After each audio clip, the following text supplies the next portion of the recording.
मुख्तारनामा और power of attorney को कभी भी एक मत समझना, क्योंकि एक गलती और आपकी करोड़ों की प्रॉपर्टी गई। मुख्तारनामा सिर्फ प्रॉपर्टी से जुड़े काम के लिए ही बनाया जाता है। यह सिर्फ आपकी जमीन से जुड़े काम ही करेगा, जैसे रजिस्ट्री, टैक्स, बस। जबकि पावर ऑफ अटॉर्नी आपके कई उद्देश्यों की पूर्ति करता है, यानी ये कई कार्यों के लिए इस्तेमाल किया जा सकता है।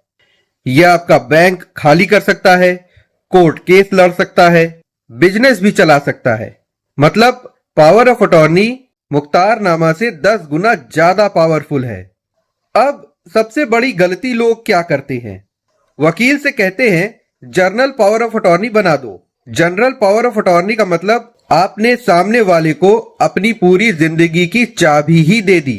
अब वो आपकी जमीन बेच सकता है, लोन ले सकता है, आपका पैसा निकाल सकता है, आपका बिजनेस चला सकता है और आप कुछ भी नहीं कर पाएंगे। तो अब आप सेफ्टी का एक रूल समझ लीजिए, कभी भी जनरल पावर ऑफ अटॉर्नी मत दीजिए या मत बनवाइए, केवल स्पेशल पावर ऑफ अटॉर्नी ही बनवाइए। स्पेशल पावर ऑफ अटॉर्नी में सिर्फ एक ही उद्देश्य लिखा होता है, जैसे अगर वो जमीन के लिए है तो उसमें सिर्फ लिखा होगा कि मेरी जमीन के पेपर लाओ, बस।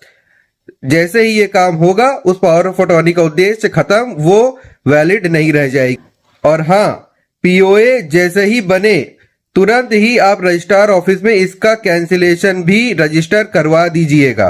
आप एनआरआई हो चाहे इंडिया में हो, इस रील को सभी के साथ शेयर कर दीजिए, जिससे कि संबंधित लोगों के लाखों रुपए बच सके।